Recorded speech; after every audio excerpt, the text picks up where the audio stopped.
evil me, master of the Knights of Ren. I've never faced such a test.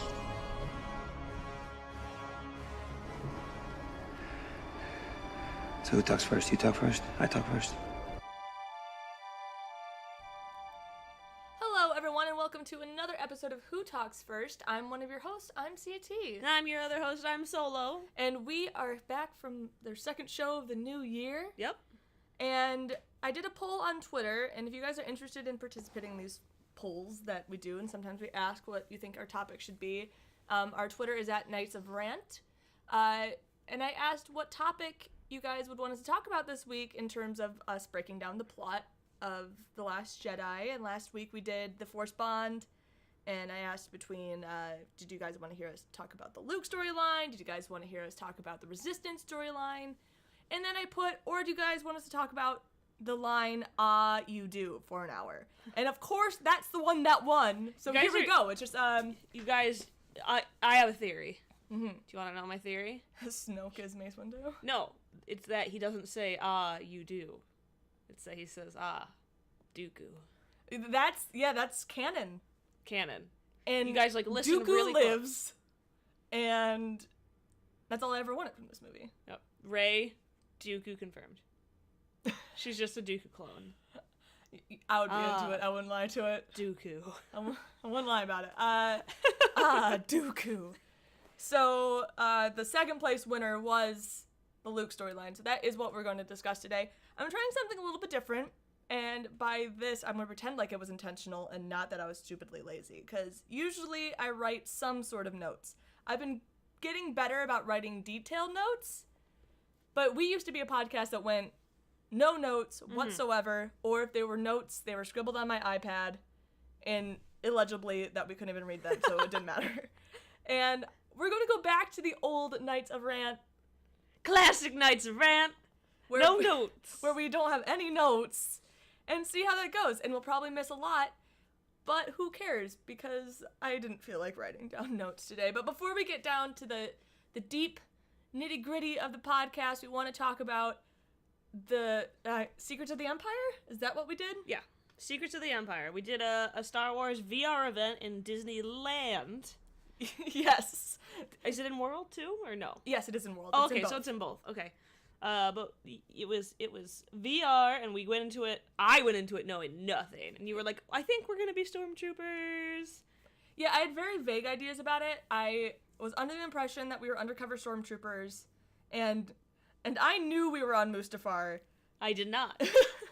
I was just a smartass. So we were in the room, and I was asking because we were both wearing jackets because it was cold. Because it was really cold outside, and yes, we're aware. We live in Southern California. It wasn't that cold. But we're from Michigan, and we acclimated to the nice, warm weather. So when it's 60, it's cold. Yeah, when you're used to 110. Yeah. Yeah, when it's 60, that's cold.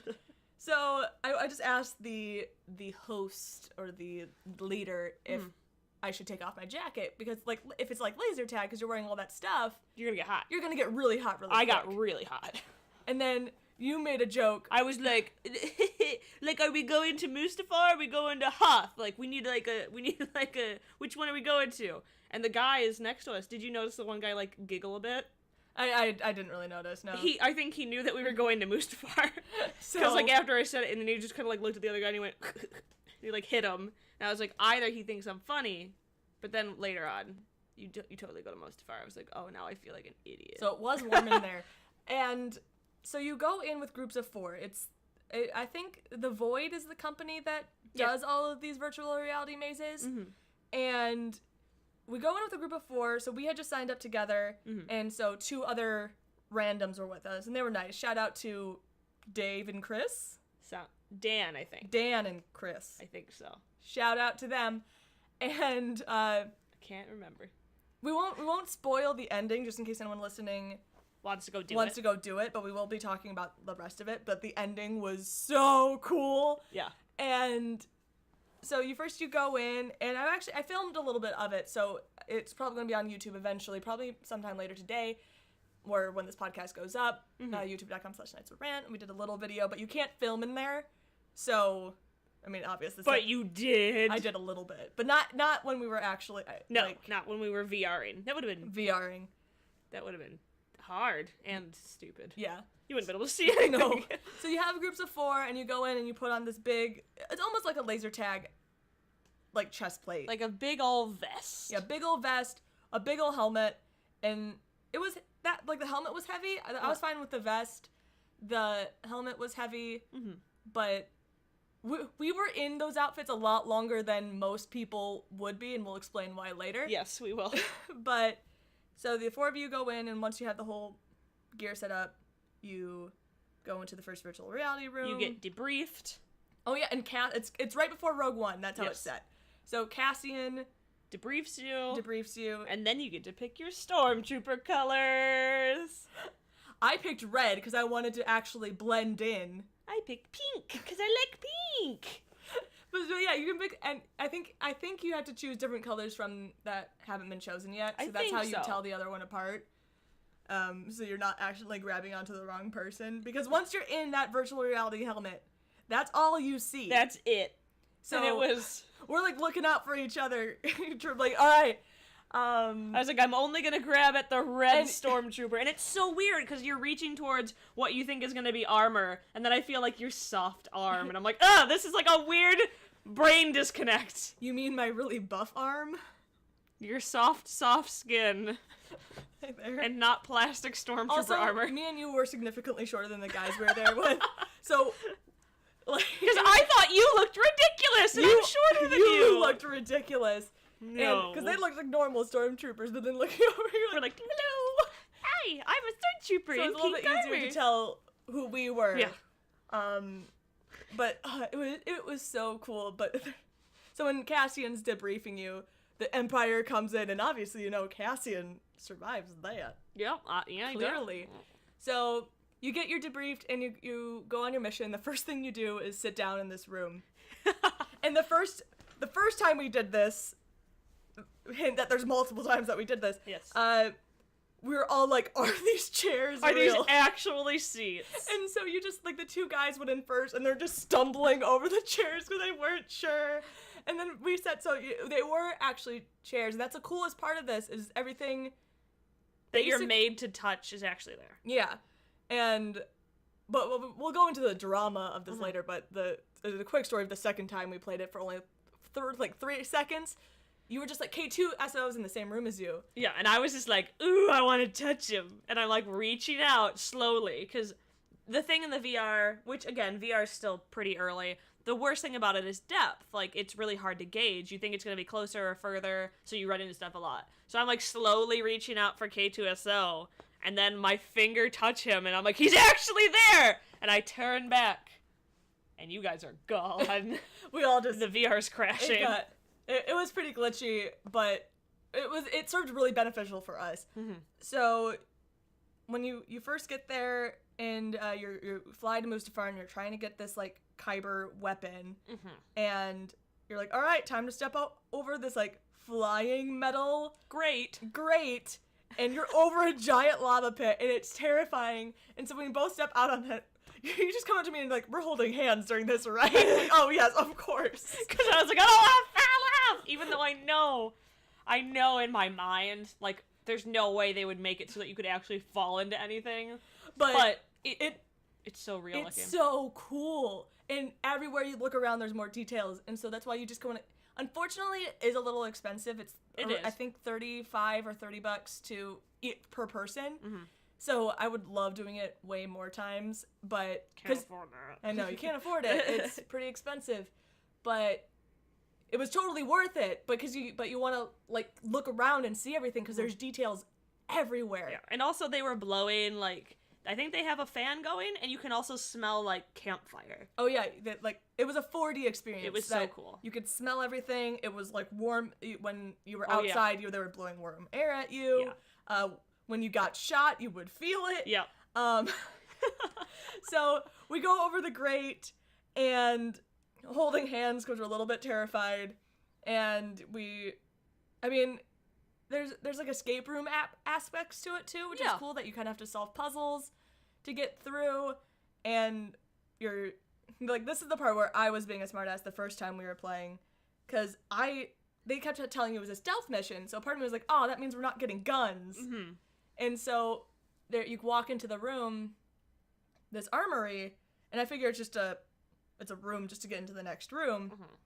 But there's like a bunch of guns on the walls. So I'm like, all right, guys, let's go grab the guns. And so just going over there to grab it, I'm like, oh, this is a real gun. Yep. Like that part was really, really cool. You weren't ready for it? No, I wasn't. I was not ready for it at all.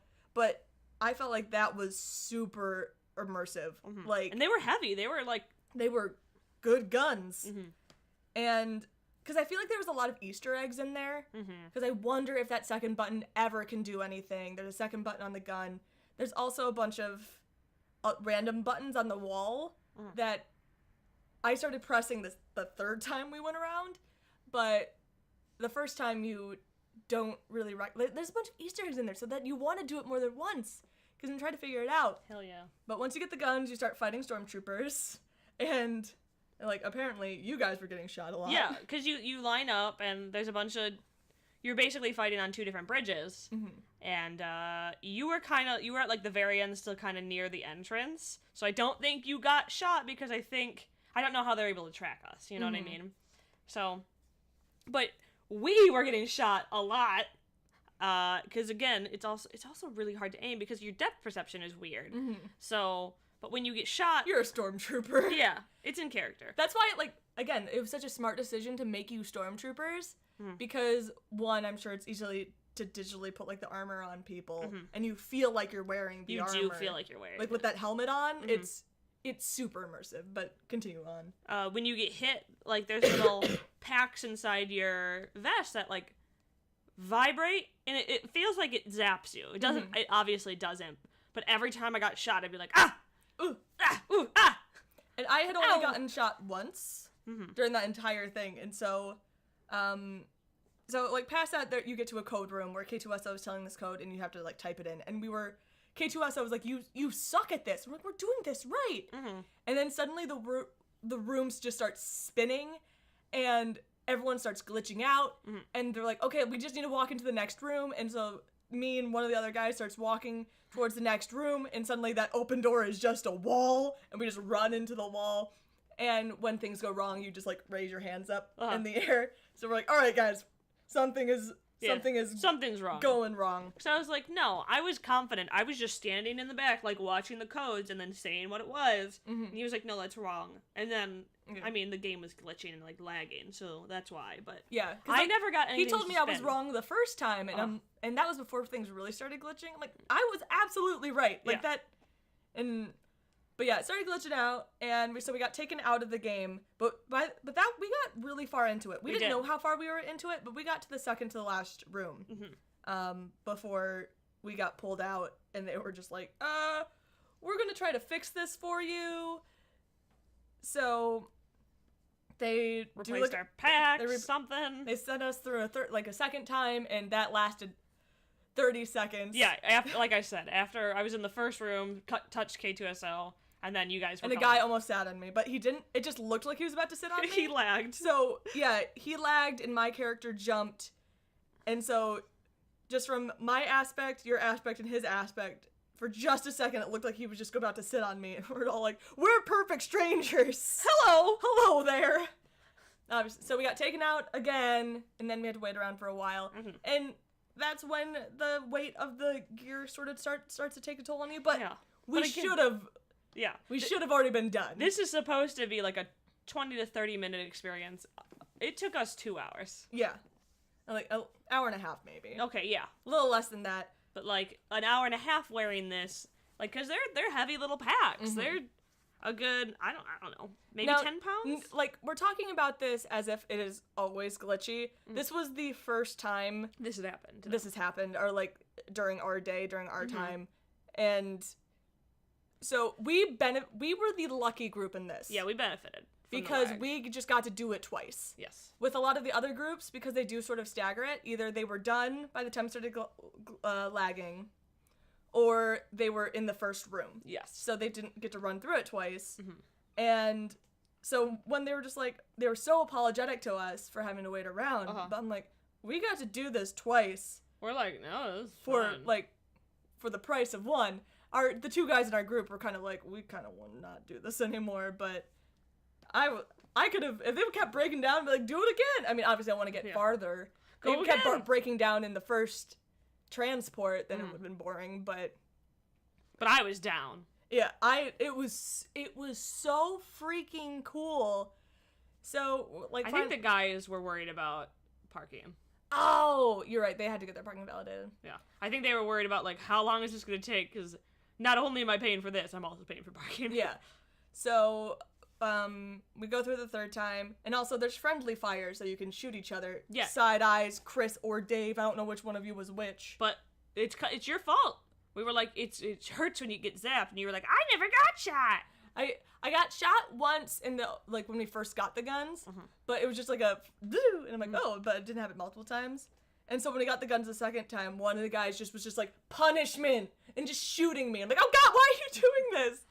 And, like, again, we won't talk about the final room just in case one of you, like, I don't want to spoil it too, because it was so cool. It was so cool.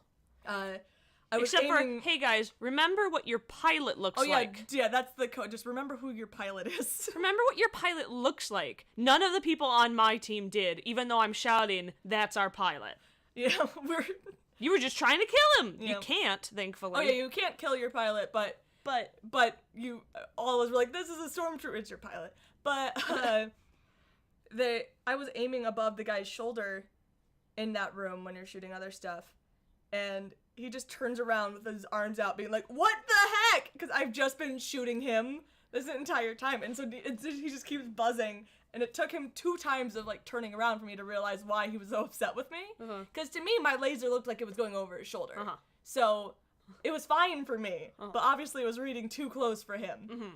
And it was just so cool. And then in the code room, the first time we didn't do this, but the second time I noticed that the door to the room we were in before was still open. So I'm like, guys, I'm going back into the other room. Let's see what happens here. And there's all these buttons. I'm like, gonna press them all. And then suddenly you get doused with mist. And K2SL was like, that's probably poison. And you just kept doing it. And then I just ended up shooting the council. And I'm like, that's what they do in Star Wars. So I did the right thing. Right? Thumbs up. I mean, it was destroyed. It was. I'm not sure if it did anything. No. Also at Disneyland, if you guys are Disney Parks goers, they have a new Last Jedi pin. That's the teaser poster. I just saw it, and if you guys are Disney Park people, it's fun. It's fun. I like that promo poster, so I will get it on anything. That promo poster is very nice. It's beautiful. So moving past, but yeah, if you are in the Disney Park area, I definitely recommend doing one of these things. Or if you ever see any of the Void mazes, they have a Ghostbusters one too, and I think that one's in New York. I would try that. I would try it out because it was so cool, and I kind of hope that it stays in the Disney parks and they just remap it every so often. Yeah. Because I really liked it. That was a lot of fun. And also the thing about California is, for that day was very cold and, like, kind of windy. The day before was really rainy, and nothing in California is built to withstand weather, so I think that's why they were having some issues. So I don't think that that's going to be a normal thing. Because it's super wireless. And in our apartment, if somebody breathes, our Wi-Fi goes out. And that's kind of all of California. Yeah, one of the coolest parts about this is that if you have a VR system, like a one at your house, you usually have to have gloves, like gloves on or hand controllers for it to see your hands. You don't have that. There's nothing. All you have on is the helmet and the vest. And you can still see your arms. Yeah, you can still see your hands. That's the first thing you have to do is look down at your hands. Are they there? And yeah, so it picks up on things really well. And obviously this is still new technology. It wasn't flawless. No, but it was still good enough that it was super immersive, and I want to do it again. Yeah, I want to do it again. Yeah, it was, like, I want to go in again with, a group of all people that we know. Just because it was just so much fun. Do it. It was cool. And we're people who get motion sick, and we didn't get sick at all. I didn't get sick at all. Nope. No, the only uncomfortable part was wearing the helmet probably for so long. Yeah. And that you shouldn't. I would say the whole thing takes around 20 minutes. So, and we ran through it 2 times ish. We ran it through like 2.5 times, and we also did a lot of standing in between. Mm-hmm. You won't feel the pack. They gave us a free photo, so Yeah. You won't feel the pack normally, I don't think, because my feet only started to hurt at the last time when we were just waiting to go into the third time. I was like, my feet are really starting to hurt. Yeah. This thing is heavy. Wear good shoes because my feet were fine. The only thing that was bugging me was the headset. Oh yeah, we both unbuckled it. Yeah. And we're just holding it off of our ears. But it's really not that bad. So yeah, that's Secrets of the Empire. It was really cool. The ending is amazing. It was so dope. It makes all of your dreams that you never knew you had come true. Mm-hmm. And yeah, it was really cool. So moving forward, what else do we got? We got Han Solo stuff. We can talk about the Solo movie, I guess, for a hot sec. Because I'm starting to get super excited for Solo only because I'm not excited at all. Does that make sense at all? You're like, it's a movie that I can watch without high stakes. Yeah, I have no stakes in this whatsoever.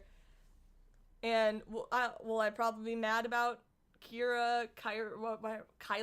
Her name wasn't Kira. It was something. It's not Kira. Kara, something like that. Yeah. Probably being a romantic interest from Han. Of course, that will piss me off. But I'm not that invested in this, so I can actually, with all the discourse and stuff, it won't affect me. I'm just basically assuming going into the movie, I'm going to walk out of it going, that wasn't canon. Just not canon. I'm excited for Lando. Yeah. I have no problems with Lando. I want Lando. And Chewie. Chewie's fine. He'll be fine. Chewie will probably be fine. We'll see. No, What if she's a Chewie love interest the whole time? I would love that. That'd be amazing. I'd be so into this. So, yeah, we got our first leaked image of the Han Solo movie. It's not very exciting. It's like, oh, look it. It's them in It's their them. costumes. It's not very riveting, but apparently it's legit, so. But there's a leaked image, so you can find that if you want. Mhm. That's our Han Solo news. Yeah, that's really it. And that I'm starting to get some hype for it, only because I have no stakes in this movie whatsoever. No one can, die that I'm guessing probably Emilia Clarke's character. That's the very short Han Solo prediction move. I'm like, we might do a podcast with predictions for this movie. Who knows? But in short, I'm like, pretty sure. I think we can do that. Either Han Solo, the Kira is going to betray them and she's going to be part of the Empire, or she's going to die and she's like, this is why Han is miserable. He loved what? I'm like, no, shut up. This is awful. But it won't actually affect me. I'll just have a good old jolly laugh about it. Moving on. What else we got? I don't know if it's official, but we got some Rebels dates. We know when Rebels is coming back, late February. But again, that's we're not super sure if those were official dates, right? Yes. I don't think we know if they're official dates. Yeah. We just saw some dates floating around. I think it was February 24th was when the first episode of the finale was gonna air, but again, not sure if that's true. It would make sense. Yeah. That's probably around when it's gonna be. I'm really excited for more Star Wars stuff to come out again, because I'm excited for the trailer for Han Solo. I'm just excited for some of the discourse for The Last Jedi to be lifted, because I'm tired. Mm-hmm. If you've been in the fandom the last week, and particularly my branch of the fandom, you know that it's kind of been a roller coaster of a week. I won't get into it, but it's one of those weeks that you just want to step away and avoid social media for a while, but you feel like you need to be there to be a voice of positivity, even though I'm the saltiest. The reason we are salty. I stay on Twitter and on social media is because I want to be kind of a positive source for people who think along the same lines as us. Right. But I also know that I'm salty AF. So I mean, as long as you're not telling people to kill themselves, then I nailed it. Haven't done that. Yep. And never will. It's not like it's hard, guys. Right? I'm a salty, bitter person, but also, oh my god. Lord. There are certain lines you just don't cross. No. And yeah, so excited for Rebels to come back, and I am making all new Rebels enamel pins. Yes. So which I'm so excited for because I benefit from this. You do. You live with me, so you just get them. And So we're getting the enamel set of the heart pins that I've been making. If you're familiar with those, if you aren't unfamiliar with them, go check out my store. It's etsy.com/shop/squadron goals. And Squadron goals! I just restocked on a bunch of stuff and added a bunch of new items. So if you guys are interested, Get some stuff there. get some stuff there. Rep your squad, which is Star Wars. Which is Star Wars. I used to just be a generic fandom store, but then It became it's like every idea that I had that I wanted to do instantly was Star Wars. But also, like, it works for other things. Like, you had your Final Fantasy charms. Final Fantasy 15, that's a squad. Yeah. It's not a Star Wars squad, but that's a squad. It is a good squad. And that is my third most like top search result. So to lead to my story is Final Fantasy 15. Yep. It's like Porgs, Raylo, Final Fantasy 15. Boys! Boys. And then Kylo Ren underneath that. Because he's a good boy. And then Ahsoka under that? Oh yeah, and then Ahsoka. No, it's probably Ahsoka, Padme, and then Kylo. Yeah, because I make stuff for characters that don't get a lot of stuff. Yeah. Or like really all of their merch is all fan made.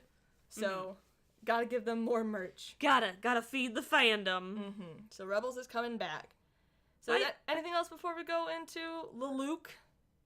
No, I don't think so. I think it's time for Luke plot. Luke plot. So this week's episode, we're going to talk about the one, the only Luke Skywalker and his journey through The Last Jedi. And leading up to it.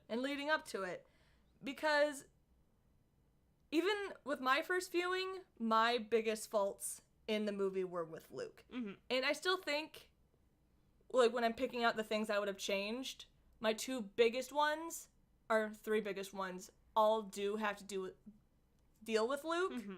I do have, like, my what I would change in terms of the grander story of Kylo not being a dick and being like, hey, Rey, I'll go with you, and now we'll get a whole movie of having to get a redeemed hero. But obviously that's not something I'm nitpicking The Last Jedi for. That's a personal choice of where you wanted the movie to go, and not a fault with the movie. No, I just would have I know it would have been too easy, and it shouldn't be that easy for Kylo, but I would have really liked to see an entire movie where you have to see a villain atone for stuff. And have to deal with those consequences. And yeah, because we have stories like that in the EU, but you don't have them really in the films. So, like, again, when Vader dies, or Vader is redeemed, he dies 10 seconds later. So I think it could have been a really cool aspect to explore having an entire movie of that, but I do understand that does make it too easy. So yeah, so we'll talk about the flukes. Get it? Oh, I just came up with that in the spot. I'm very happy. You're very good. Thank you. Good job. That I had, but most of that has gone away entirely, and and most of them I do understand the reasoning for. I still just would have done it differently. So, before we even saw The Last Jedi in our speculation podcast, I could probably go hunt down the voice clip, but I'm not going to because that's going to take forever because our podcasts are long.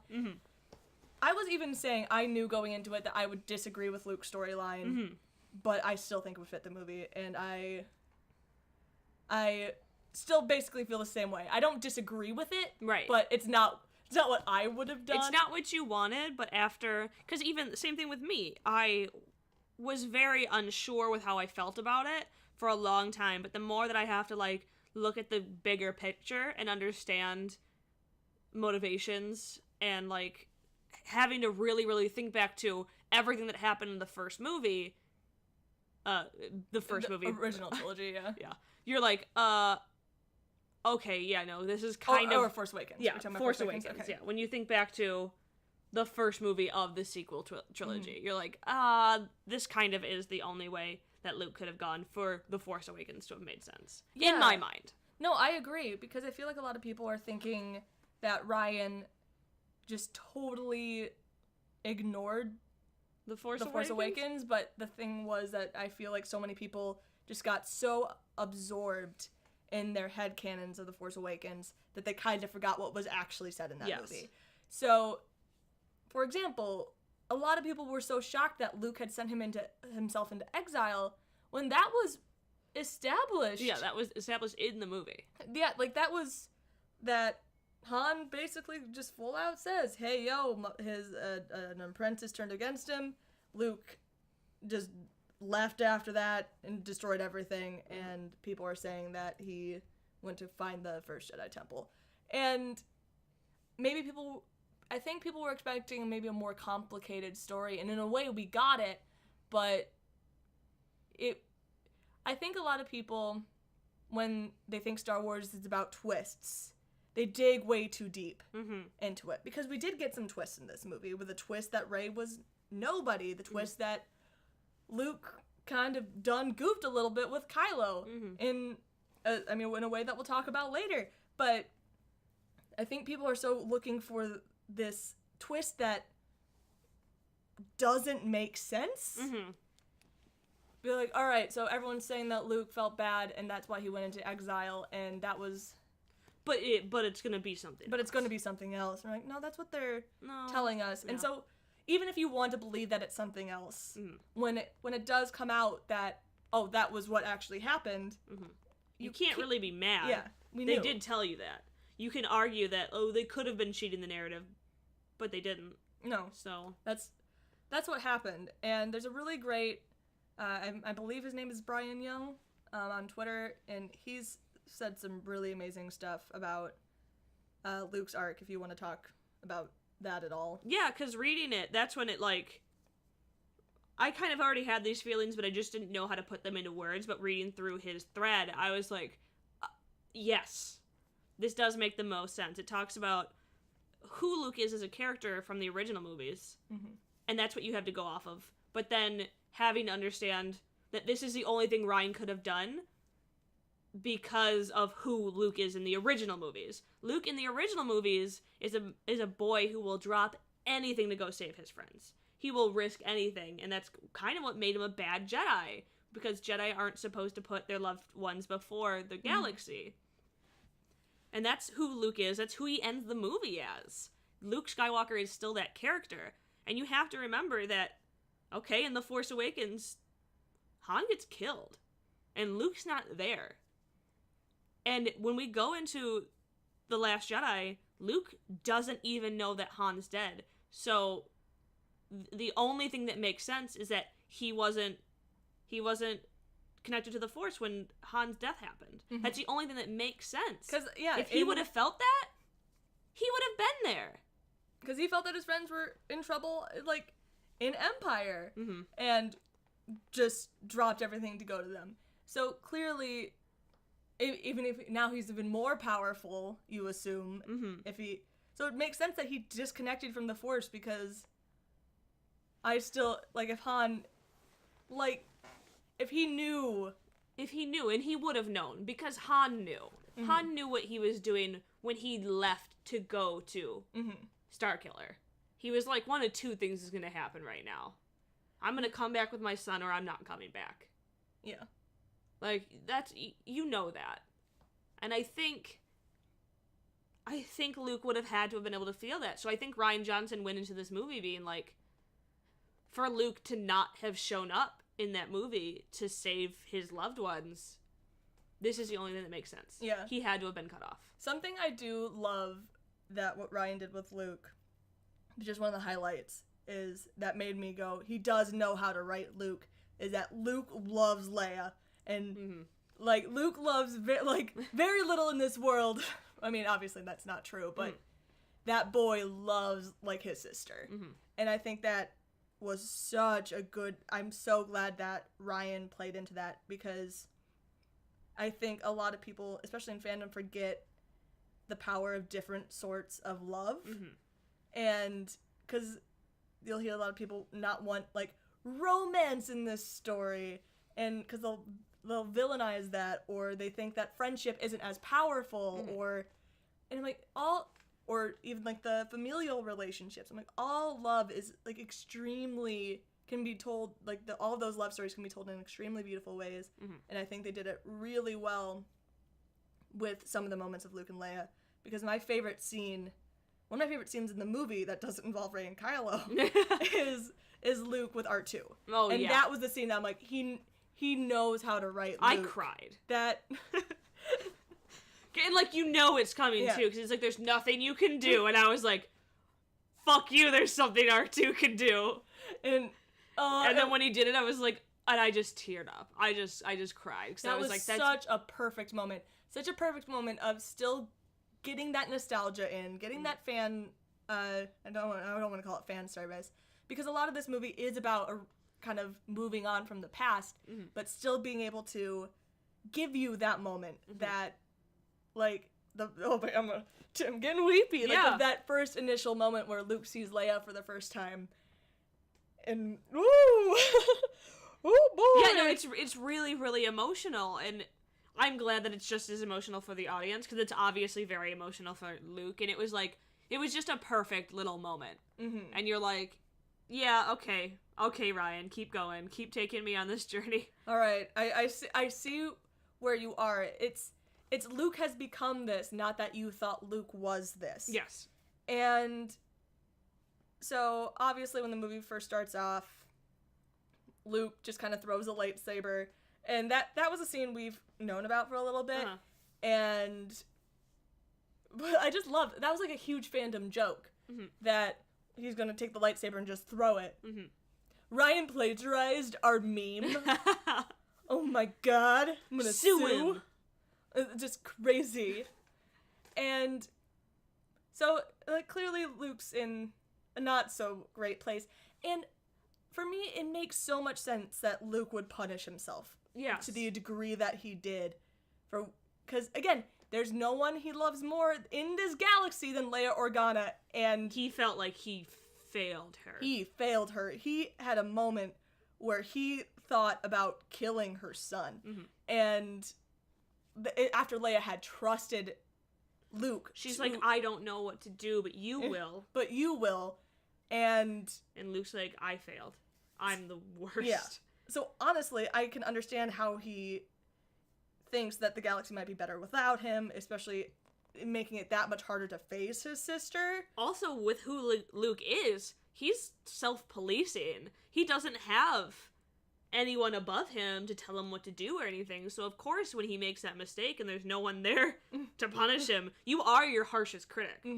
I feel like for most people that's very true, and I definitely think that's true for Luke, and so for him to be like, well, there's nobody else here to punish me, I can't face Leia, I gotta go. She might not even be mad, she won't be hard on me. Yeah. But I deserve this. Yeah, it's not even like he's afraid of her punishment, but he's just like, you trusted me, and with your son, your only son, your only child. Your only child. Leia did not forget what came out of her vagina. Oh my god. But, and not only did you fail in, like, helping him get over these struggles he was having, you didn't think he was worth saving for just a brief second. And you're like, the world would be better off without him. Yeah. And I know it was fleeting, but we'll talk about it more soon. So obviously Luke has, like, locked himself away, and I think it's pretty understandable. We get to see milking. Yeah. I love you, Mark Hamill, because obviously you listen to the podcast. How are you doing, Mark? And best boy. But he keeps on retweeting these milking memes. He loves it. Did you see the one of him milking Kylo? No. Yeah, it's Luke milking Kylo. Mark retweeted that. I hate boys.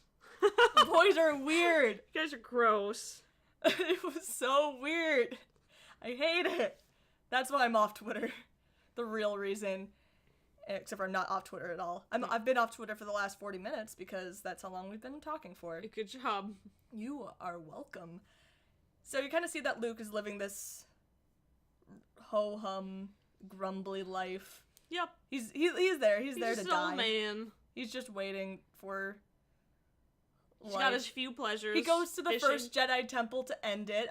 He's like, I'll be the last Jedi and I'll end it. It's kind of poetic. It is. I think. And it's also just that it's very hard to find. Yeah, also that, too. And and these fish nuns who don't like him there, and then suddenly Rey shows up, and Kitty's not enamored by her baubles at all. That's why she changed her hair. She's like, you're the first person who hasn't been enamored by my baubles. Fine. And fine, I'll change my hair then. Will that be better? Mm-hmm. And with some persuasion, Luke doesn't agree to train her, but he agrees to tell her why the Jedi should... He's like, these are the Jedi teachings, and this is why they suck. And this is why the Jedi need to end. After Chewie... I'm not sure if you thought this. The first time we watched The Last Jedi, I thought Rey had, like, force-pushed the door down. But then Chewbacca comes in, and I was about to, like, dang, Rey. Man. I thought... And that was going to be, like, Luke, like, oh, crap, you're force-sensitive, man. But then Chewbacca comes in. Yeah, no, it was Chewie like, what the fuck? We've been parked out here for how long? You're gonna talk to this girl. I can't do the difference between Porgs and Chewbacca anymore. No. Well, Porg is... And Chewie is more like... I can't do it. It's deeper. But with... I can't do it.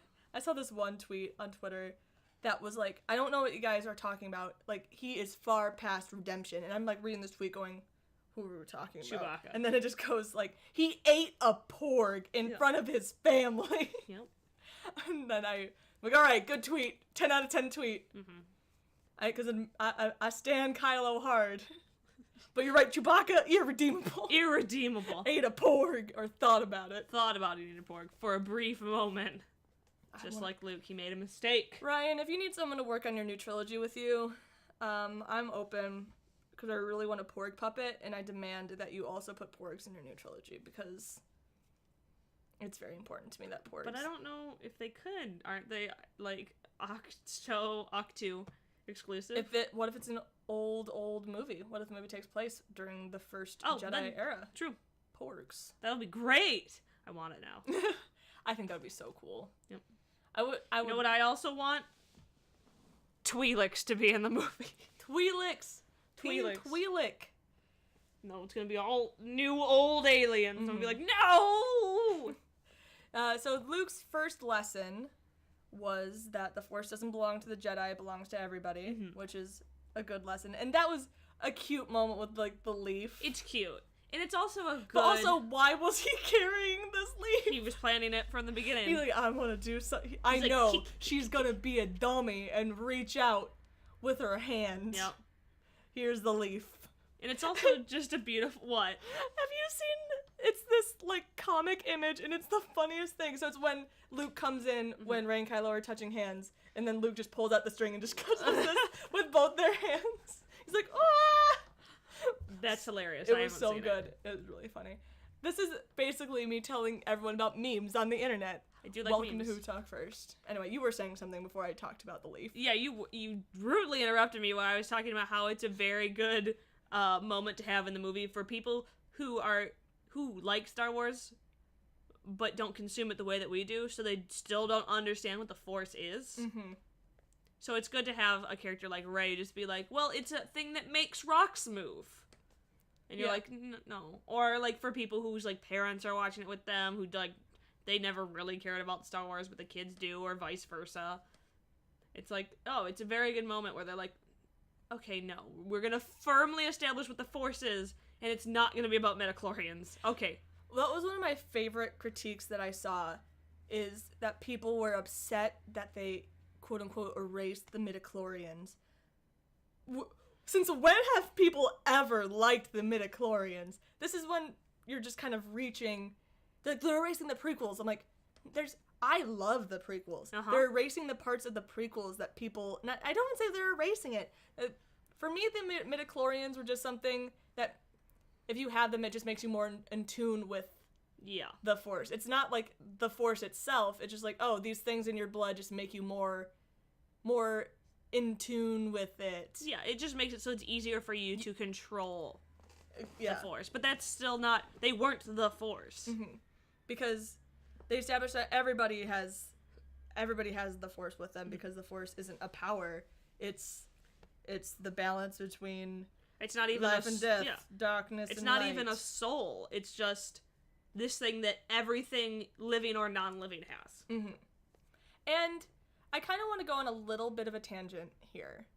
Just as a reminder, we're talking about, like, the Force and finding the balance in between it. Mm-hmm. Because there's still a lot of drama going around about the gray Jedi concept. And because it still confuses me, because I'm not sure if me and just other people have very different ideas of what gray Jedi are. Mm-hmm. Because... Or like what the term gray Jedi means to people. Mm-hmm. It's, to me, it never meant like people that I can use the light side, but also the dark side.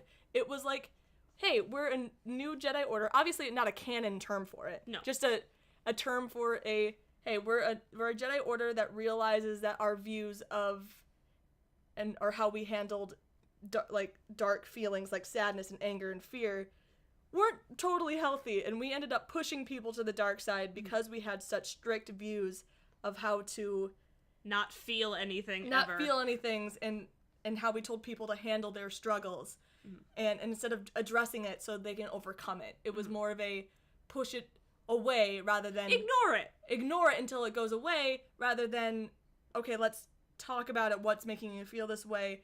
Don't be afraid to tell us these things, so we can help you overcome it. Mm-hmm. So that was, to me, is always what the term gray Jedi meant. It was like people with healthier views on handling emotions. Yes. And attachments. Yeah, maybe that is where it comes from. Maybe it's people thinking that you can just jump between using these things. Because that I disagree with. I'm like, no, that's like my OC. Not my OC, but it's like, this is my OC, he can use both the dark side and the light side. Yeah. But so he's gray? No. For me, it never made sense that the light side, quote unquote, the light side meant that you kind of had to be, like, emotionless. Mm-hmm. And you had to be, like, super, like, I don't know what the word that I'm looking for is, but, like, monotone, kind of. That's not the word that I want to use. But, like, they're like, oh, you can love the galaxy and as a concept, but you can't show like preferential treatment to anything, to like one person or a group of people, because you can't love your family. And you can love everybody, but you can't love people. Yeah, and you're like, what? Okay, because if you get too attached, and because Luke in his second lesson, which is like the Jedi were so far up their own buttholes that they didn't realize that they created Darth Vader, and they were so ignorant, and everyone kind of thought of them as these gods, that they let the Sith take over without like any Dooku like resistance. Dooku full out just tells Obi-Wan what's happening, and Obi-Wan's like, no, we would have sensed it. Yeah. And I'm like, I think you've closed yourself off so much to these emotions, you can't sense it in other people as well, because you think they're so...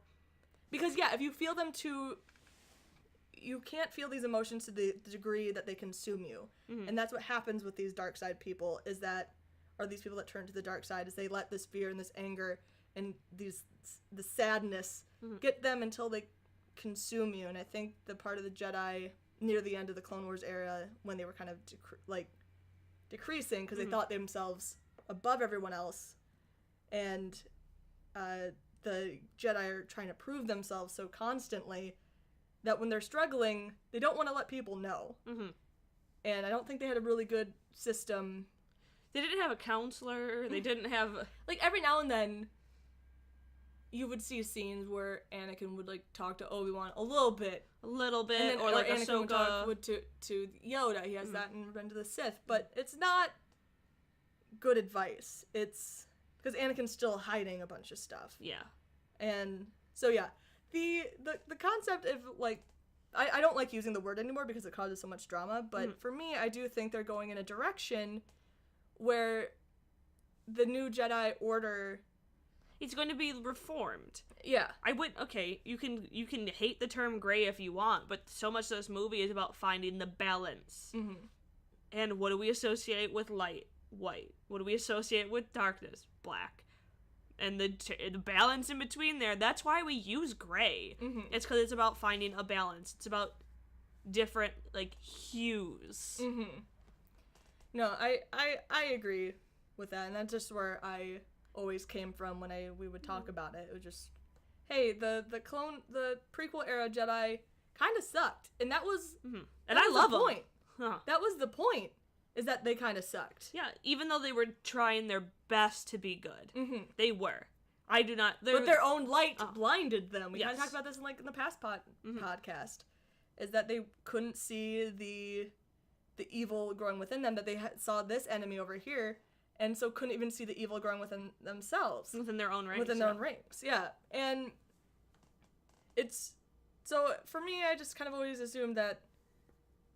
And I think a big part of this movie, with the Rey and Kylo arc, is seeing kind of like why you kind of need to check yourself. You need to look at certain aspects of your life. Because not saying that, obviously, Kylo is not a good person all the time. No. But his critical and almost cynical nature really helped Rey recognize her role as a hero in this journey.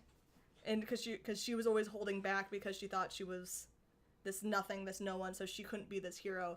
And so, but she couldn't even admit that to herself. And I think that's why it's a good part to see that Kylo's like mutually beneficial, that kind of the critical part of the dark side.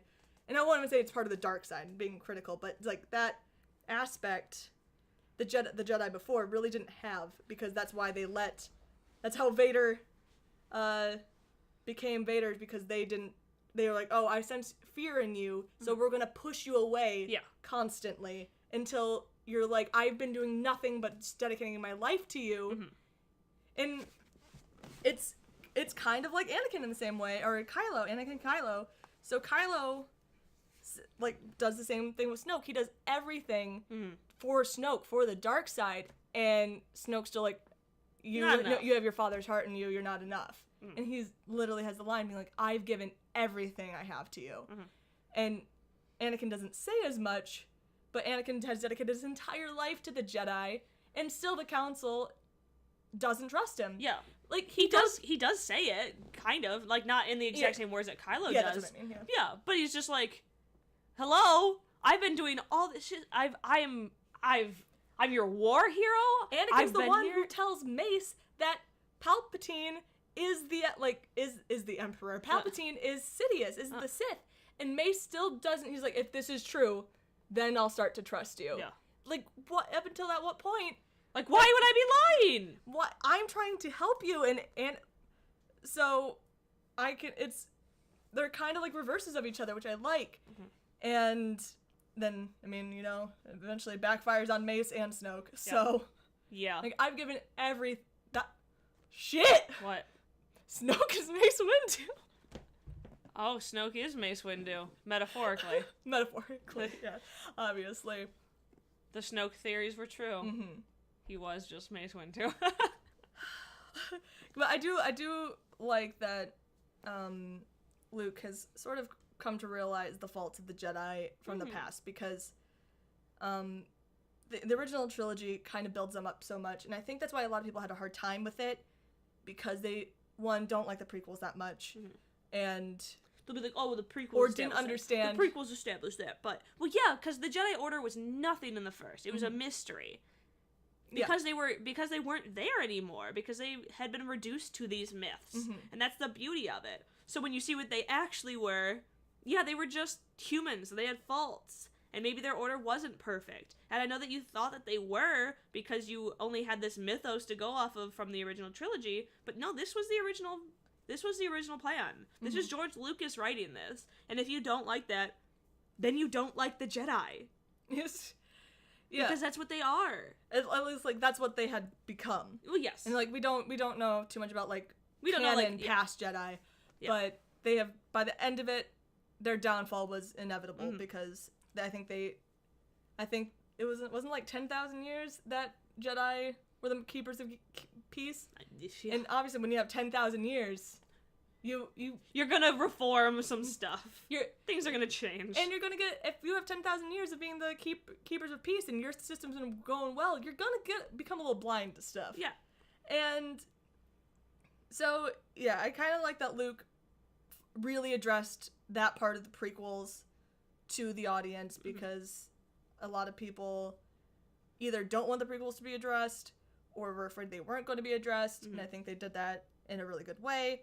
And also, it's one of the pins that I have in my store right now, the Prime Jedi pin. They have this rock mosaic in the cave that Luke trains is talking to Rey in. And it's basically this yin-yang of a Jedi who, like, half of it is in, like, black hues and the half of it is in white hues.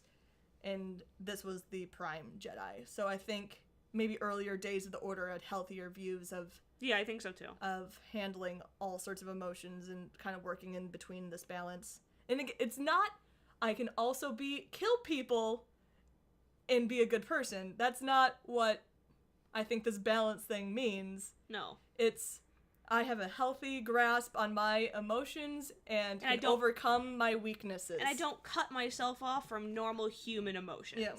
Because that's not healthy. No. And That is what will destroy you and consume you. Yeah, and, like, I feel like so much of the Jedi Order as we know it was, like, oh, well, don't even explore them. Don't even think about them. Just be ignorant to those feelings.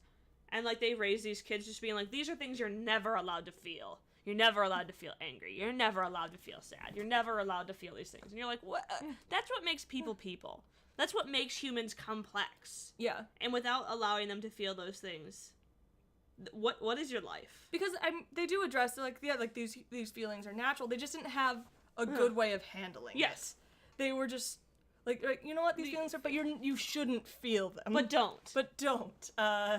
You're gonna feel these every once in a while. Just push it away. But, yeah, but again, so you made these people afraid to talk about it, and until eventually you're just caught up in your own mind and you destroy yourself. So, this is where we get Luke's first, the lie, the first story of what happened to the temple. With little Kylo being like, did he tell you what happened? Did he tell you? Did he tell you? He told me everything. No, I don't think so. And it says this very simplified version of that he was worried about Ben, and they went to go talk to him at night, and he just turned on him right away with no motivation whatsoever. And Rey believes it, says, all right. I would be interested in he's watching... a monster. Yeah, watching the scene again and wondering if Luke even has the saber on his hip. I wonder. Because I think it would be really interesting if he doesn't even have it at all in his first story. He's like, I didn't even bring it. Nope. I didn't even... It was nowhere near me. Nope. And obviously this... Obviously just from a visual aspect. Yeah. Obviously he's not actually painting the picture. He's like, I was wearing this. And my lightsaber was on my hip, and my glove was off. Just from a visual aspect, I wonder if his lightsaber's even on his hip in that one. But I don't know, because I don't have the film in front of me. So... Unfortunately. And then you get the Kylo version of this, which is more of the truth. And then Rey confronts Luke one more time, and you get the real truth? Yeah, I would say that it's a huge blend. The real truth is a blend of Kylo's and Luke's. Because like, Kylo's perspective truth so is, much it's not wrong, because I see so many people still, because we've talked about this comparison, when they kind of don't blame Luke at all because he wasn't really gonna do it.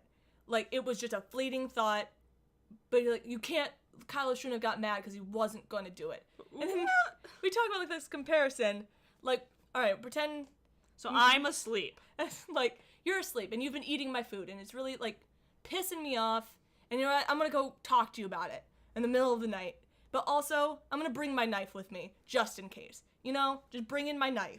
So I walk into your room and I'm standing over you. And I've got all your cheese. And you have all my cheese. And in so, bed with me. Just for a second, I raise that knife. And then I'm like, oh God, I'm not going to do this. I'm not going to do this. But then you look over at me. I wake up and see you above my bed with a knife. Raised in attack position. And I'm like, we're not friends anymore. And I'll be like, but I wasn't really going to do it. I'm like, you made it this far. Yeah. With your knife raised. Like, knife isn't even a good enough comparison because, like, you have to turn on a lightsaber. Yeah, with my switchblade. Yeah, and you open it up. Yeah. It was closed before. Now it's You just always keep your Swiss Army knife yeah. in your pocket, and so you open it up, and you raise it above my head. Like, there's more actions to be taken than just, like, he was there with a lightsaber. So Kylo's perspective is completely valid. And understandably, you would have trust issues for the rest of your life. Yeah. And...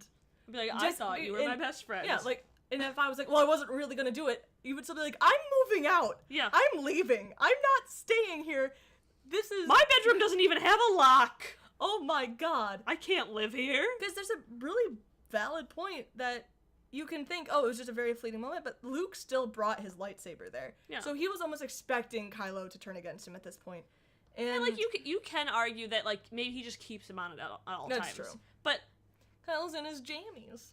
Then Yeah. you're going to go in there with your nephew, who's in his jammies, trying to sleep. and you're gonna light your lightsaber? Because that's really the big thing there, is that he lifts it up, and then he lights it. And you don't light a lightsaber without intention, and that's engraved in everybody, including this apprentice who knows that, like, a lit lightsaber means something's going down. Like, well, even someone who's not in the Jedi Order would be like, okay, there's a Jedi over there with a lit lightsaber. What's going on? And yeah, I know it was a fleeting thought, and he regretted it immediately. Yes. But that's not what Kylo sees. Yeah, you And can't blame him. like in our stupid metaphor, if I had switched my switchblade and that's all I had done before, I was like, oh my god, I can't do this. But that's all you saw was me switching on my switchblade, and while you were sleeping over you in a knife, I don't blame you for never, ever forgiving me ever. Yeah. Like, it wasn't... Never trusting me, even if I was like, I swear I wasn't going to do it.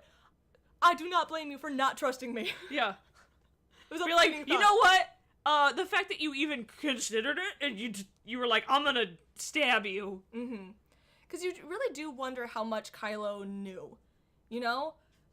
Did he know that Luke saved Vader? Had he known about Vader yet? Because we do know that Kylo didn't grow up knowing that Vader was his grandfather. Right. That he found out when he was around 23. So does this take place beforehand, or does this take place afterwards? Mm-hmm. How long is Kylo gone before Han and Leia find out? How did Han and Leia find out in the first place? Because these are all stories that I can't wait to know. Claudia Gray, write a book. Please. Only you. Only you. Yeah, I trust you. Thank you.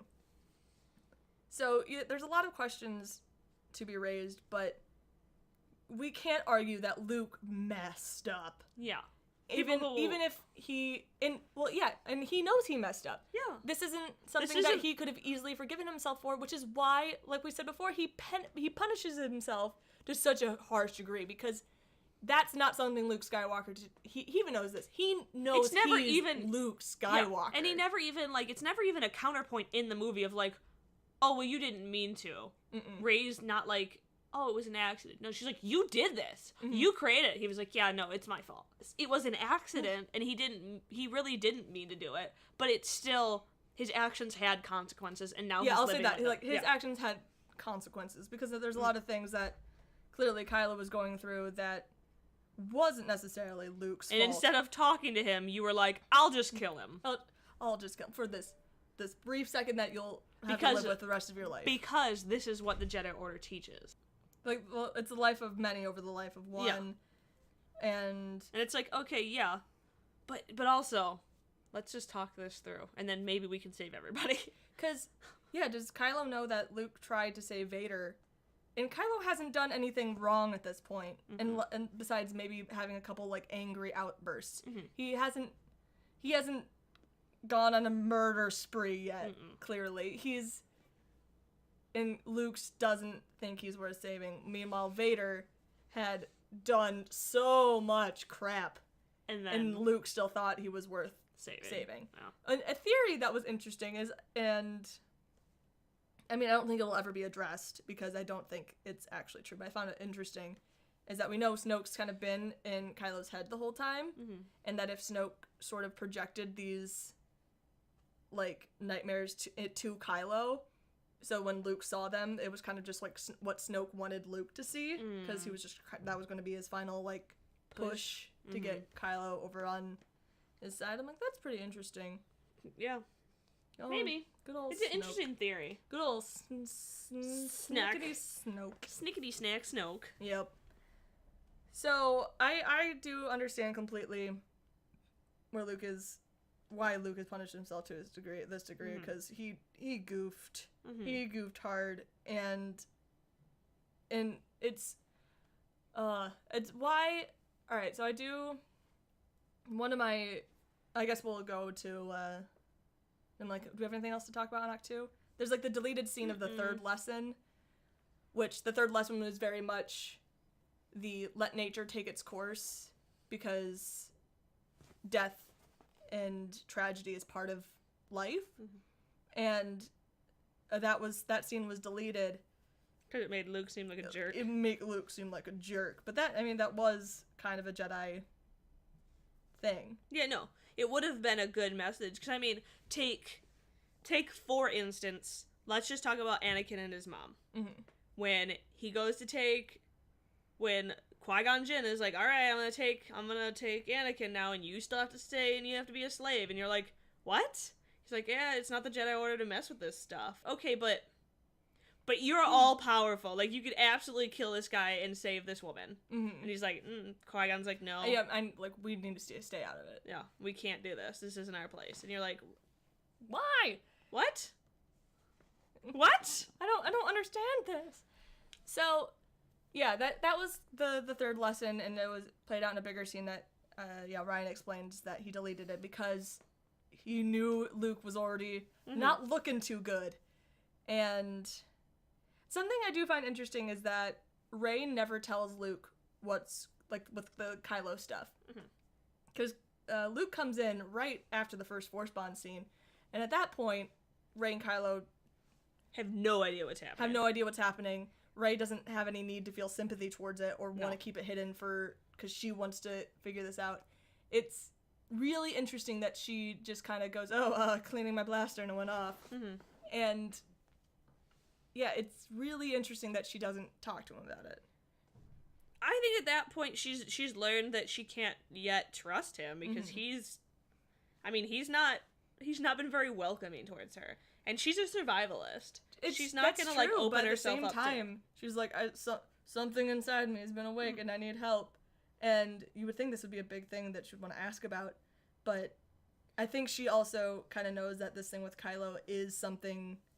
Because Kylo also doesn't know what it is, I think she's able to just be weird. Like, this is weird. Like, all right, maybe I won't bring it up until I know more of what's happening. I'll figure this out myself.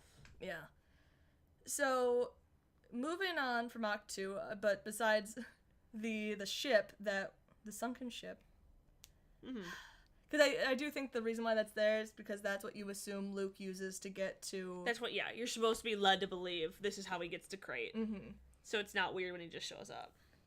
It's just supposed to be a bait and switch. And a little bit of, like, hey, remember how Luke didn't believe in himself because he didn't believe in his abilities enough to be able to lift that X-Wing out of the water. It's kind of a, hey, look, he doesn't believe in himself. And Luke acknowledges that he's this legend, I think, and then he thinks almost, he understands that the galaxy thinks this of him. So when he has these moments where he's very human and messes up, he's like, all right, I gotta take myself out of this picture. And it makes the book Legends of Luke Skywalker really sad right now because he's just a good boy. Good Luke. Luke Clod Plopper. Luke babyface Clod Plopper. And so we have the line of, what do you expect me to do? Take down or show up with a laser sword and phase the whole First Order? Laser sword? Whatever I said. Yeah, and cut down the whole First Order, yeah. I think is what he says. And which is what he does, which, I mean, I love. Kind of. I mean, basically. Yeah, he does. It's so good. And so when Luke first shows up on Crate, this is my first fault in Luke's storyline that still kind of gets me. Is I love most of the conversation between Luke and Leia. I still don't like how they talk about Kylo. Because I think it's really, I don't like seeing that the mother gave up. Yeah.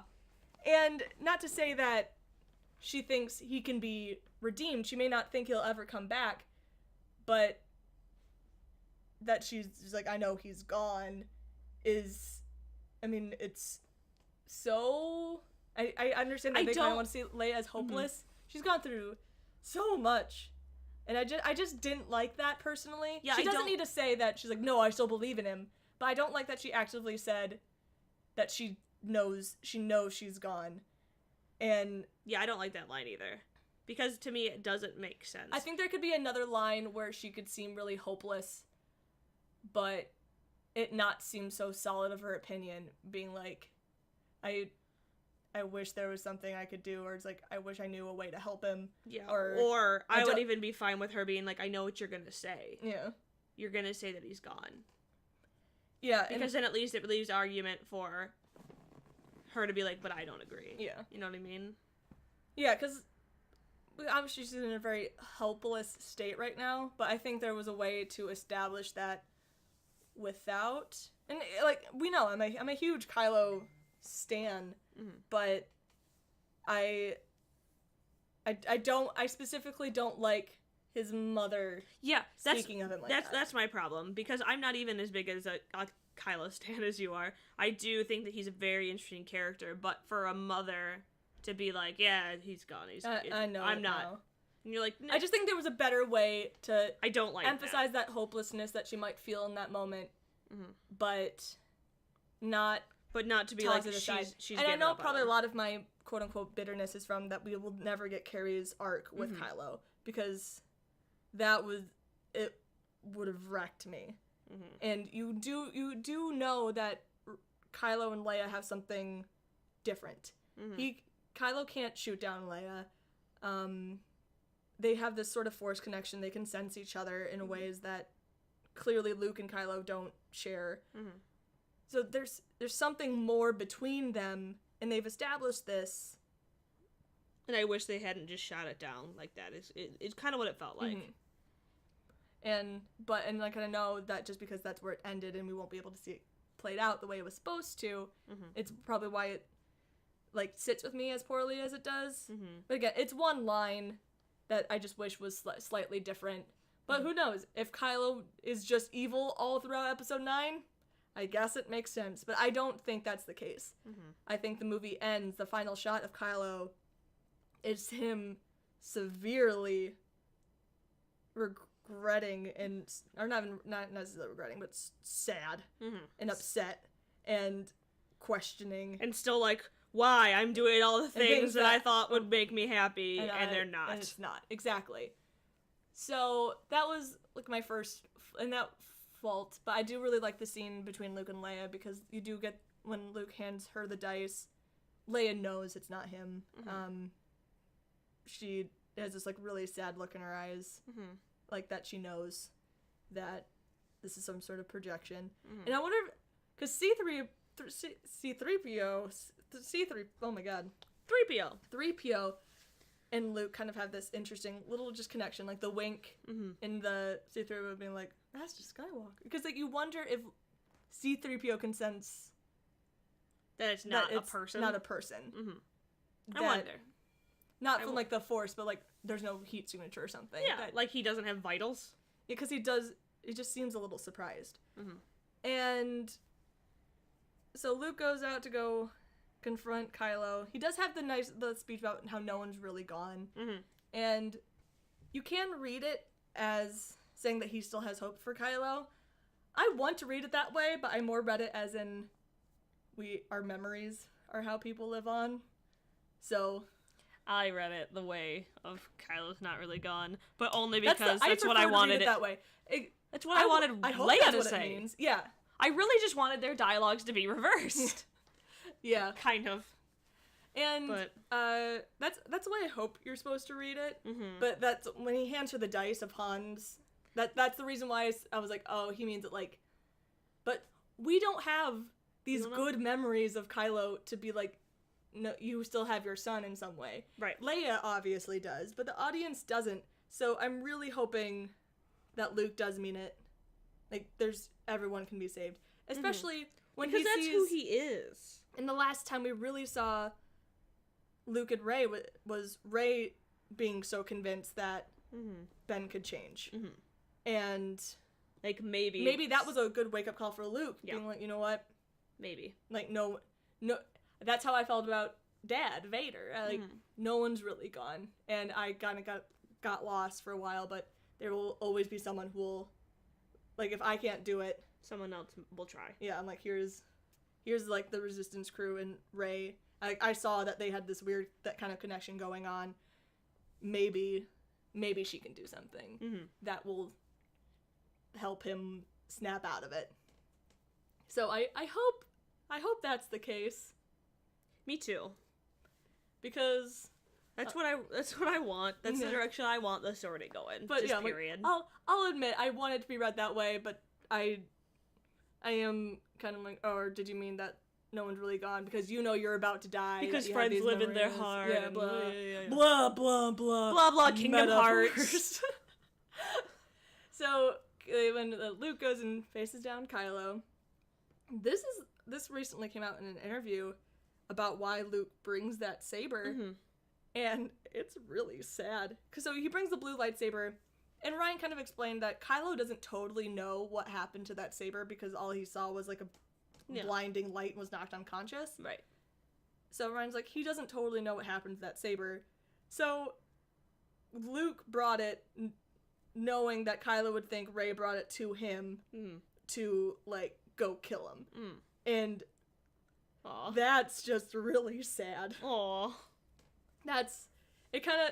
It's not, like, obviously I don't think it's an intentional parallel at all because it's too distant, but it just gives me the same emotions of, in Beauty and the Beast, the live-action one, where the mob is all coming down to the castle and all the enchanted objects think Belle turned against them.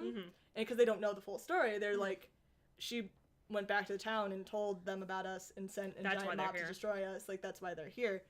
And it's just like a sad little, you're like, no, that's not the case. But the fact that Luke like, Luke was saying, or Ryan was saying that Luke brought that saber to get reaction out of Kylo. Specifically, you would almost think that his green saber would be more of a reaction. Yeah, but it might have been maybe it was just the wrong reaction. Yeah, maybe. But interested, he's going for the, hey, you know, Rey had this saber arc, like, approach to kind of making him angry rather than the, remember, this is the saber I tried to kill you with once. Yeah. Hew hew. Ha ha ha. It's me. I think maybe that would reflect too poorly on Luke's character. I don't know. Yeah, I don't know either. Either way, it's sad. Either way, it is very sad. Because when I first saw the scene, we talked about this a little bit in our other review, but I'll bring it up again, is I thought Luke was already dead. So I thought he was a Force ghost this entire time. And it took a little bit of time before I realized that Luke was like, oh, you don't see his footprints. Oh, he's not ever trying to hit Kylo. They're not actually fighting. And so I immediately went for the, oh, he's already dead. And he's just here as a ghost. Which, a part of me, I flip back and forth. Like, a part of me would almost like, but I understand why they did it the way they did it. And I like this, because it does establish new Force powers in the universe, and I think that they need to do this. I want that stuff to happen. And, because a lot of people are mad that it's like, oh, this astral projection thing is new. And I'm like, well... Battle Meditation isn't, though. Yeah, and also, they're like, but you only introduced it at the end of the movie. I'm like, no, they introduced it in the beginning of the movie. Because Kylo says, no, this isn't astral projection, not that line. But he's trying to figure out what this is. He's like, no, that effort would kill you. So you know it's very, very, very difficult to do. And it's something that he knows about, and that exists in the Jedi world. Yeah. You know what I mean? And obviously, if it's an extremely difficult maneuver that likely kills you at the end of it, people don't do it a lot. People don't do it a lot, but Luke Skywalker will. Yeah. And Ryan had a nice, like, good clapback, being like, everything needs to be introduced for the first time somewhere. Yeah. And unless you want these movies to never explore anything new, it needs to be introduced for the first time somewhere. Yeah. And we can't go slide it into the original trilogy. I don't know what you're wanting, but don't you want these, like, powers to expand? Like, especially from people who are, like, actually masters, because we didn't really get a lot of masters in the original trilogy. We had Obi-Wan, he had become a part of the Jedi Council, but he'd also kind of, like, cloistered himself away for so long. And then we had Yoda, but Yoda was literally dead. He was a Force ghost, and, like, that was cool, but, like, there's also only so much you can do as a Force ghost. yeah. So it's like, what is your guys' problems? Do you only want Force lightning to exist? Is that it? Is that the only thing you want? Yeah. And I think, okay, so this scene is where I do have my second, and it's just a line. It's not even like a plot. It's just how the line is said. I feel like Luke, not that he needs to feel bad for Kylo, but Luke has been punishing himself for what happened for the last 6 years, and he does not seem remorseful. He does like apologize, but his apology is just not very I don't feel like Luke really means it. No, Luke's attitude in the fight is not how I would have portrayed him. I would have. So I get that's what the audience wants too, because you want this more badass Luke Skywalker. So what I wanted is for this fight to be the twin son episode, and the twin son episode to be this movie. Because I want Luke to be more calm and just let Kylo... Oh, yeah. You know what I mean? But him just be like, And it for it to be, like, more, like, simple? Yeah. And, because, I mean, it's sort of similar where Luke's just dodging, because obviously he can't hit. But his attitude is also super antagonistic. Yeah, it is. And I think that's, like... I'm not sure if they're trying to make Luke seem more badass because they knew he was so... But he also is like, he's projecting himself looking younger. He's projecting himself looking like Luke Skywalker. And he looks so good in this scene. I won't lie to you. If they make a sideshow figure of him, astral projection Luke, I might get it because I think he looks very handsome in it. He looks like a handsome boy. So, yeah, I'm not sure if they're trying to make him seem antagonistic to Kylo, because he is trying to get, like, this reaction out of him, and obviously it's working. Kylo's not okay right now. It's totally working. Yeah, because Kylo can't, like, even if he didn't know about the lightsaber breaking, he can't sense Luke at all. He can't, like, he's not recognizing, he can't see the footsteps, and it's... Kylo should be able to sense these things, but he's so much like... He's so much like, there's Luke, I want to kill him, I gotta kill him, I gotta go. Gotta go fast, that he doesn't see these things, and so we see this really manic Kylo who obviously just had his soul broken and his heart broken, because I think he was really convinced that, I mean, Rey was gonna stay with him, and that he's like, no, we have this... like, the whole galaxy is ours. Like, you've sensed this too, that we have this, like, absurd connection, platonically. Will you platonically rule the galaxy with me? Platonically? Platonically? Will you platonically sit on this throne with me? Platonically? Platonically? Platonically. I do, Only platonically. I'll say platonically a lot, because it's a very fun word to say. But I think they both had this, were very convinced of their ideas of the future. And I think Kylo even more so. I mean, he had because of this, of his, like, convictions, he killed Snoke. Yeah. He was like, I touched hands with a girl. Time to kill him.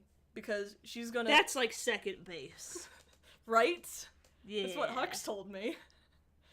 Touched hands. That's why I wear gloves all the time, because I don't want to touch anyone else. First base, not wear a shirt. Yep.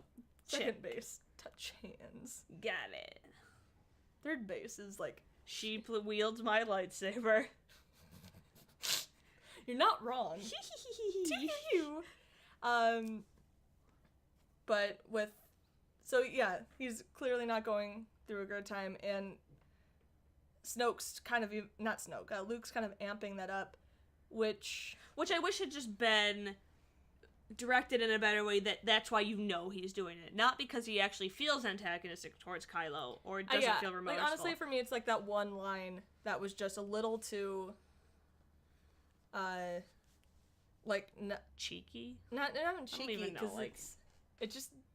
I didn't really believe he was apologizing, that he was more apologizing on behalf of, like, the galaxy, rather than, he's like, I'm sorry what I did to you caused all of, like, what happened to the world, rather than, I would have loved a moment between family there, because I never got their family moment, but, like, you got a little bit of the see around kid, which is an allusion to Han, which, needless to say, I really hope that Mark is in episode 9, just there for the Harrison Ford impressions, and Luke.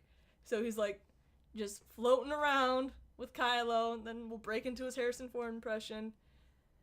I think there'll be some A+ comedy there, JJ. A+. JJ does like his comedy. It'll be some good times. But so yeah, it's really depressing what that whole showdown, and I do think Luke's really cool. I just wish there was a little bit more of a family moment there. Yeah, and like I still did laugh, and every time Luke was sassy, like I enjoyed it. I love the shoulder brush off. But yeah, I just wanted that one family moment, which to be a little more sincere, because it did feel like he really didn't, like, I don't know. Even though he had this could just be me. I just was missing that family moment, but no, I agree. For me, it like fell flat, and I wanted more sincerity and more. I think it's because we're so character driven that for us they were like, this is the action scene, and I'm like, but still put some character growth in there. Because Luke doesn't need to try to convince him to come back, because Luke obviously knows that he's not going to be the person to he's already fucked up too much. He messed up. It's not going to be him.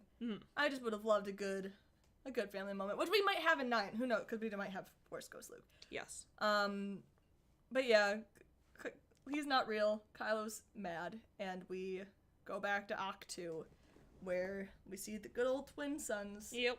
And I was thinking about it even more. We've talked about this a few times, and we know that it would have been super gratuitous, but hands down after like the twin sons thing, when you have that back shot where it's just Luke from the back, I think Anakin and Obi-Wan should have been there.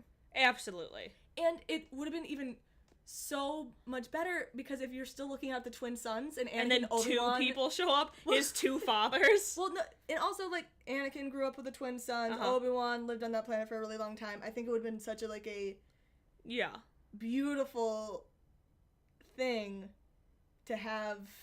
No, it would have been beautiful. This reference there, and it would have been a little more comforting for Luke, or not even Luke, but for the audience. Yeah, to know that, like, all right, Luke he can become a Force Ghost. Yeah, he's we with the others. We don't know if he will be in 9 at all, and I pray to God that he will, especially because we don't have Carrie.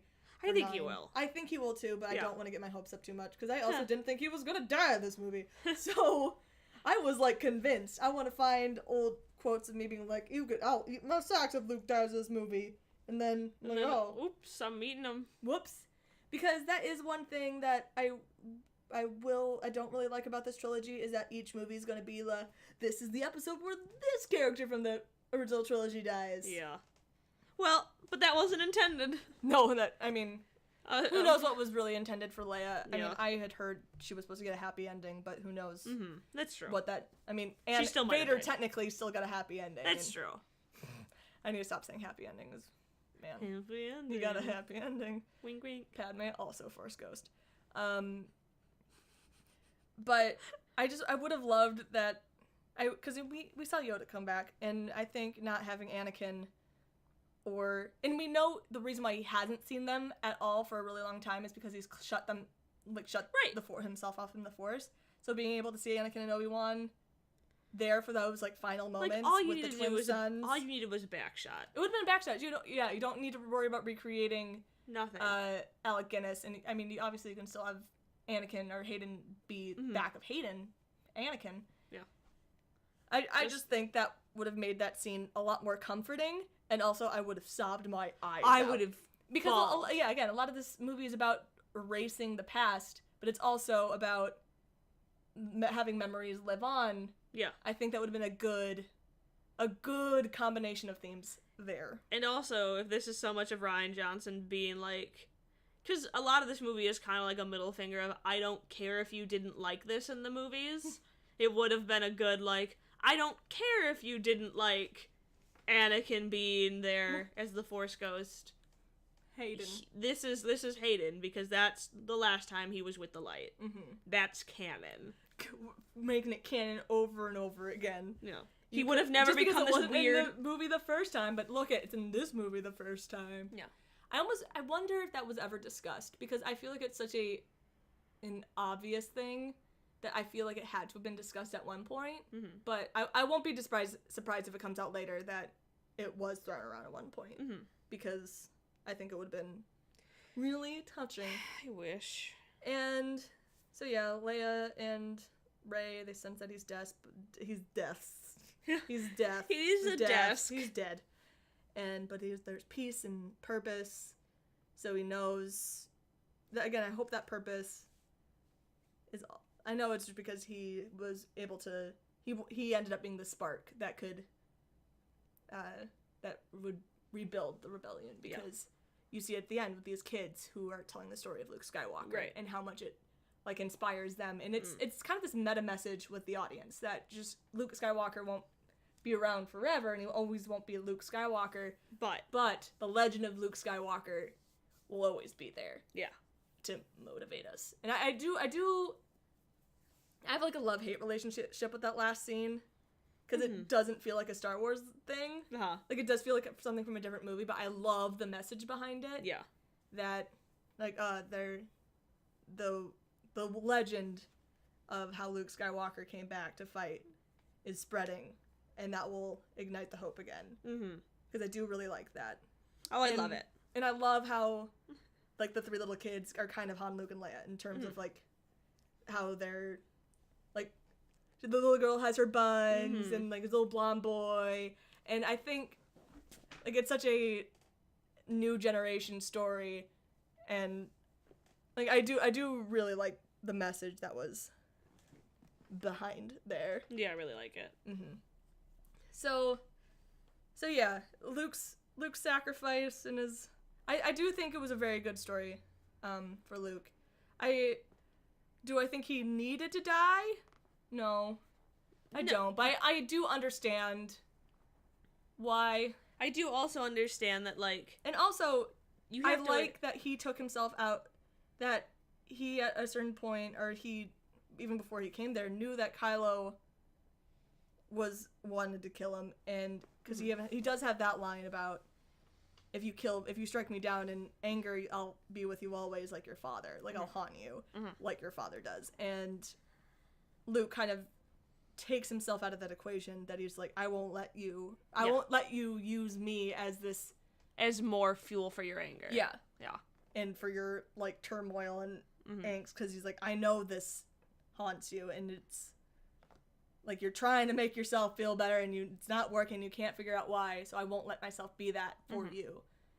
And also it establishes that this power isn't something that we could just use all the time, because that's kind of world breaking it is. Like, we can't just it's a struggle. So he takes himself out of this equation. And it's another reason why I still have hope that Kylo can still be redeemed, because in terms of crimes Kylo did this movie, they're really not bad. He killed Snoke. Some Pantoran guards, and, like... Killed some Pantoran guards, and then he was shot down some rebellion stuff. Yeah, he did. But again, that was in, like, a war... Scenario, so... Poe did way more. Yeah. It could have done, like, way more. He didn't have, like, a Han type death, or even a Lower Senteca execution with a good guy. And even so, but yeah, Knights of Ren, maybe Luke students. Maybe. I'll talk about it every podcast until it maybe happens. Yeah. Come on, guys, let's keep that Knights of Ren hype up. Because I think I would really love the final confrontation for 9 to be a smaller scale battle. I know they all want it to be a space battle, and I'll be sure, fine, but I'd love it to be like a smaller scale core Resistance, core Knights of Ren group, and them, like, this really epic, so you can really focus on, like, Finn and Poe and Rose, and give them these really epic moments instead of this like huge battle scene. But that's just me personally. Yeah, I'm not super like, I don't think space battles personally are that cool. So I would love to see like something closer to like the throne room in this movie, because I thought that was fucking dope. Yeah. But like, yeah, we'll see. Throne room was so good. We'll see. I love it because it's the hard life of wanting another fight. Like I want a cool fight with Rey and Kylo, but I want to see them duel again, but I also want to see them work together again. Yep. Can I have both somehow? Come on, Please, a practice JJ, duel. Bring it home. Anyway, I'm sure a lot of this stuff will still come up in the future. Yes. Be sure to subscribe to us on iTunes and maybe leave us a review. And if you send us a picture of your review with your address, we might send you something. Yep. And by we, I mean me, but Just you. Just me. But if you do that, And it won't be something gross. It'll be something like it won't be cute and Star Wars related. I swear, they're cute. This isn't a mystery box off eBay where you get dead bugs. Yeah. It's not that. Don't worry. I promise. So yeah, I'm sure we'll keep talking about this as the story goes on. Again, we didn't have notes for this podcast, so we talked for a very long time for not having notes. We did. Because we And ramble, because we're the Knights of Rant! We are the Knights of Rant. We'll never take a bath. That's it. Yeah, That's that's the end of all. We just don't bathe. Nope. So, yeah, thank you again for listening to another episode of Who Talks First / Knights of Rant. I'm one of your hosts. I'm CT. I'm your last host. I'm Solo. And we will see you next time. Bye!